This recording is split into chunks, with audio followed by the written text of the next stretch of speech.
My name is Daniel Miller. I was born and raised in a small town in Texas, and if there was one thing I knew from the time I was a little boy, it was that I wanted to serve my country. My father had been in the Army, and my grandfather too, and I grew up listening to their stories about bravery, brotherhood, and sacrifice. By the time I was 18, there was no question in my mind. I enlisted. Serving felt like the right thing. Not just for me, but for the family name, for the pride of wearing that uniform, and for the belief that I was protecting the people I loved most. And when I talk about the people I loved most, I mean my wife, Jessica, and our little boy, Ethan. Jessica and I had been high school sweethearts, the kind of couple everyone thought was meant to last forever. She had this smile that could light up a room, and a laugh that felt like music after a long day. We got married young, just after I finished basic training, and soon after, Ethan was born. Holding him for the first time was the proudest moment of my life, even prouder than graduating as a soldier. In that moment, I made a silent promise. No matter where duty took me, no matter how many miles separated us, I would always come back to them. They were my anchor, my reason for fighting, my home. Deployment, though, is never easy. People who haven't lived it don't always understand. It's not just about being away from home, it's about the sleepless nights, the endless worry, the constant thought in the back of your head that every mission might be your last. And on top of that, it's about missing birthdays, missing first days of school, missing anniversaries, and not being able to tuck your child into bed at night. I carried a photo of Jessica and Ethan with me everywhere I went, tucked into my vest, close to my heart. That picture reminded me why I was out there in the middle of the desert in scorching heat, risking my life. Jessica used to tell me she was proud. She'd send me letters, emails, sometimes quick video calls whenever the connection allowed.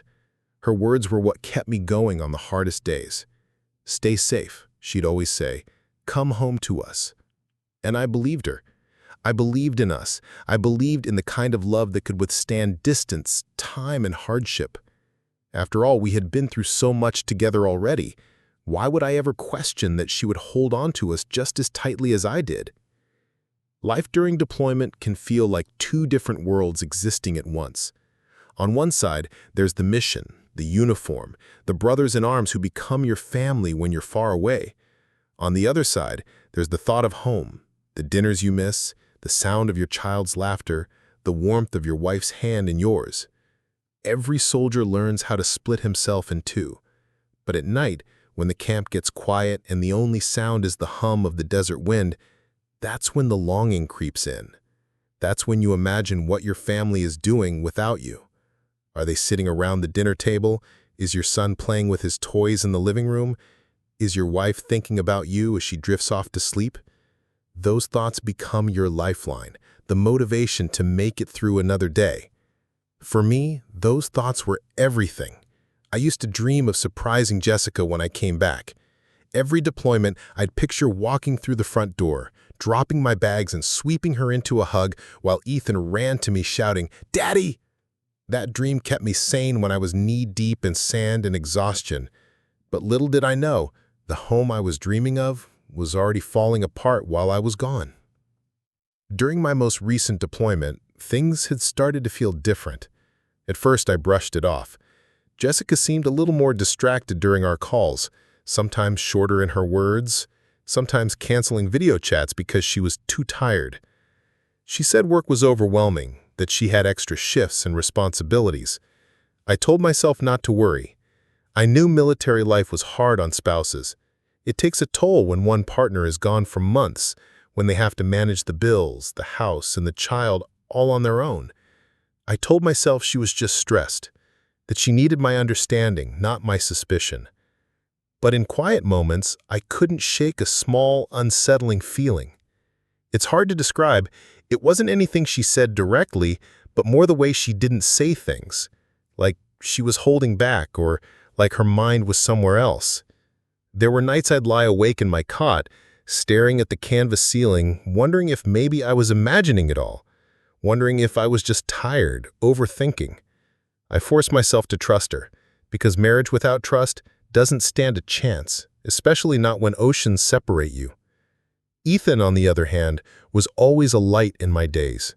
Whenever he managed to get on the phone, he'd tell me about school, about the new video games he wanted me to play with him, about the dog we adopted before I left. His innocence made me believe everything was fine at home. Because kids don't lie, right? They just tell you what's on their mind. And hearing his voice, so pure, so excited, always calmed me down. As my deployment neared its end, I started counting down the days. Every soldier does it. The mental calendar, the tally marks, the constant checking of the clock. We live for that homecoming. And for me, this time, I had something special planned. I didn't tell Jessica exactly when I'd be back. I thought it would be the perfect surprise. I imagined walking into the house, catching her completely off guard, and watching her face light up with joy. I imagined Ethan shouting and jumping into my arms. I imagined a night of celebration, laughter, maybe even tears of happiness. I held on to that picture like it was a lifeline. The night before my flight, I barely slept. My mind was racing with excitement.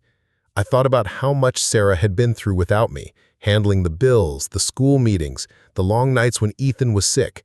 I owed her more than I could ever repay. That's why I wanted to do this right, not just to surprise her, but to remind her that despite the distance, despite the missed moments, I was still here, still her husband, still the man who promised forever. The flight felt like forever. Every hour dragged, every minute stretched thin. I checked my watch constantly, impatient like a kid on Christmas Eve. By the time the plane landed, I was buzzing with energy. I rented a car and drove straight toward our neighborhood. The street so familiar it almost hurt. My hands gripped the steering wheel tighter the closer I got, my heart thumping hard in my chest. But that's when something happened I never expected. As I pulled off the highway, my phone buzzed. It was late, and I didn't recognize the number at first. I thought maybe it was a wrong call. But then I heard the small, shaky voice on the other end. "Daddy?" It was Ethan. My heart stopped. He wasn't supposed to know I was coming. I swallowed hard, confused. "Ethan, buddy, how did you get this number? You should be asleep. It's a school night." There was silence for a moment, just breathing. And then his voice cracked, like he was holding back tears. "Daddy, something's wrong." Those 3 words froze my blood. I pulled the car over to the side of the road, my chest tightening. "What do you mean, something's wrong? Are you hurt? Is Mommy okay?" He hesitated, whispering now like he was afraid of being caught. "There's a man in the house, with Mommy." My grip on the phone tightened so hard my knuckles turned white. "Ethan, what do you mean, a man? Who is he?" "I don't know," he said softly. "He comes over when you're gone. I saw them. They're in your room right now." The world tilted. For a moment, I couldn't breathe. My ears rang, my vision blurred. I wanted to believe he was mistaken, that maybe it was just a friend. Maybe Sarah needed help with something. But deep down, my gut twisted, telling me the truth I didn't want to face. I forced my voice to stay calm for Ethan's sake. "Listen to me, buddy. Go to your room, close the door. Don't come out until I tell you. Do you hear me?" "Yes, Daddy," he whispered. His voice was trembling. "Are you coming home?" I swallowed the lump in my throat, staring at the dark road ahead. I'm already on my way. When I hung up, I just sat there for a moment in the silence, my hands shaking on the wheel. Everything I thought I knew, the love, the trust, the years we had built together, felt like it was crumbling before I even stepped inside the house. The drive from that point on was a blur. Streetlights smeared across the windshield, my mind racing with a storm of thoughts I couldn't control. Anger, betrayal, heartbreak, it all boiled together until I felt like I was going to explode. How long had this been going on? How could she do this, especially with Ethan right there in the house? I tried to remind myself of all the good times, the memories we had shared, the promises we made when we were young and stupid and thought love could conquer anything. But the sound of my son's voice, the fear in it, cut through every memory like a knife. He had seen it with his own eyes. There was no denying it now. Every mile closer, my chest grew tighter. I thought about Sarah's smile, the one I carried in my wallet when I was deployed. I thought about her letters, the ones she wrote saying she missed me, loved me, couldn't wait for me to come home. And now all of it felt like a lie, like every word was poison meant to keep me blind. By the time I turned onto our street, my hands were trembling, my stomach in knots. The house stood there in the quiet night, lights glowing softly through the curtains, looking so normal from the outside. But I knew the truth now, and I wasn't ready for what waited behind that door. As I parked the car down the block, my mind replayed Ethan's words again and again. There's a man in the house with Mommy. That image haunted me before I even saw it. And as I stepped out of the car, heart pounding, I realized that my dream of a happy homecoming, the balloons, the hugs, the laughter, was gone forever. What I was about to walk into wasn't a reunion. It was the beginning of the end. I parked my car a block away from our home. My heart was racing, and my hands were trembling so much that I had to wipe them against my jeans to calm down. I kept telling myself that maybe I misunderstood my son's words. Maybe he was just confused. Maybe he saw a neighbor or a family friend, and in his little mind he assumed it was wrong. But no matter how hard I tried to convince myself, a knot of fear and anger sat heavy in my stomach. I had trusted my wife with my whole life, my family, my son, my heart. And now, as I stood outside our house, every breath felt heavier, as though the truth itself was waiting for me inside those walls. I pushed the key into the lock as quietly as I could. It felt strange to sneak into my own house, but I didn't want to alert anyone to my presence. This was supposed to be a surprise after all, but instead of joy, I was walking into a nightmare. The moment the door clicked open, I froze. The living room lights were dim, but I could hear faint laughter coming from upstairs. Not the laughter of my son watching cartoons, not the familiar giggle of my wife when she teased me over something silly. No, this was different. A deeper laugh, a man's laugh, and then hers, mixed with his, echoing down the staircase like a cruel reminder that I was about to lose everything I believed in. I closed the door softly and took off my boots to make sure they wouldn't hear me. My son had told me not to come loudly, and now I knew why. He must have heard them before. My chest tightened as I took each step toward the stairs, careful, deliberate. My training as a soldier had taught me how to move silently, how to approach an enemy without being detected. I never thought I'd have to use those skills in my own home, against my own wife. When I reached the top of the stairs, the voices grew clearer. My wife's voice, soft, playful, the same tone she once used only with me. And then the words that broke me completely. I'm so glad he's gone for months at a time. We finally have the house to ourselves. My blood ran cold. I gripped the wooden railing so tightly I thought it might snap under my hand. My wife, the woman I married, the woman I trusted with everything, was speaking about me like I was a burden, an obstacle to her happiness. I stepped closer, my heart pounding in my ears, and then I saw it. Through the slightly open bedroom door, I could see the outline of two figures on my bed. My bed. The same bed where we once lay together, where we made promises, where we dreamed of our future. And now it was defiled by her betrayal. She was there, wrapped around another man, not just any man, but someone I recognized instantly. Her coworker. The one she had always insisted was just a friend, the one whose name I had heard in passing conversations, the one she brushed off whenever I asked too many questions. I felt my knees weaken, but I refused to fall. My son had warned me, and now I was staring at the truth with my own eyes. She wasn't just cheating on me, she was doing it boldly, in the house I paid for, on the bed we shared while my child was under the same roof. That realization filled me with a mixture of pain and rage I can't even put into words. I pushed the door wide open, and the sight in front of me will be burned into my memory. For a moment she just stood there, frozen, panicking, her eyes wide as she covered herself with the sheets.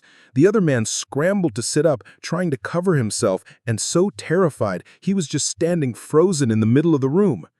"David," she stammered, her face pale as if she had seen a ghost. But I wasn't the ghost. I was the man she betrayed, the man she thought would never find out. "Don't say my name," I snapped, my voice low but shaking with fury. The room was thick with tension, the air so heavy it was hard to breathe. How long had this been going on? She opened her mouth, but no words came out. Instead, tears welled in her eyes as she clutched the blanket tighter. The other man tried to speak, but I held up my hand, silencing him instantly.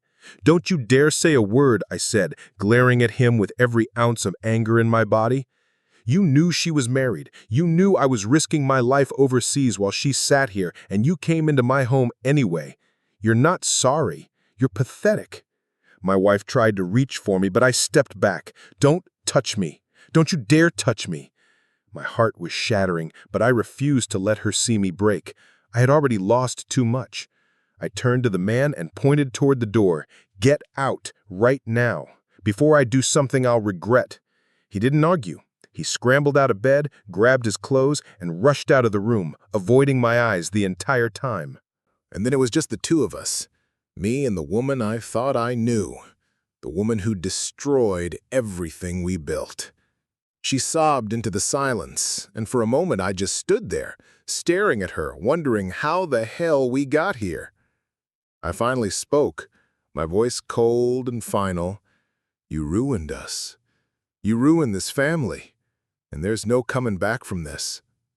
Her tears flowed harder as she whispered, "Please, don't leave me. We can fix this." But deep down, I knew there was no fixing what she had broken. Trust, once shattered, can never be rebuilt the same way. She had not only betrayed me, but she had betrayed our son, our vows, our entire life together. And as much as it tore me apart, I knew what I had to do next. When I stood in that bedroom doorway, everything inside me felt like it had shattered into a million pieces. My knees felt weak, my throat tightened, and my heart beat so hard I thought it might break through my chest. But something strange happened in that exact moment, too. Instead of collapsing or breaking down, I felt this cold, steady calm take over. It was like all the training I had gone through in the army suddenly kicked in, not for a battlefield, but for my own life. I took a deep breath and said nothing at first. My silence seemed to scare them more than if I had screamed. David scrambled to get his clothes, and my wife Claire pulled the blanket over herself as if that could somehow erase what I had just witnessed. She whispered, "It's not what it looks like." But we both knew those words were empty. The damage was already done. For a few seconds, I simply looked at them. Two people who had completely destroyed my trust. My mind was racing through memories, the long nights on deployment where I thought of Claire's voice, the times I told David about my fears as a soldier, and the promises we had made as a family. And now it all felt like one big cruel joke. Finally, I spoke, my voice low but firm. I said, "You've both made your choice. Now I'll make mine." Claire tried to get out of bed and reach for me, tears already streaming down her face, but I stepped back. I didn't want her near me. "How long has this been going on?" I asked. She shook her head quickly, stumbling over her words. "It just happened. I swear it wasn't planned." But David, maybe out of guilt or maybe out of stupidity, muttered, "It's been a few months." That was it. The truth I had dreaded but needed to hear. The confrontation that followed was something I will never forget. My voice rose, and I could feel years of loyalty, sacrifice, and love pouring out in anger. I was out there risking my life while you were sneaking around with him in my home, in my bed. How dare you do this to me, to our son? Claire sobbed, begging me to listen, but the more she spoke, the more it sounded like excuses. She said she felt lonely, that she didn't know how to handle me being away, that David was just someone who listened.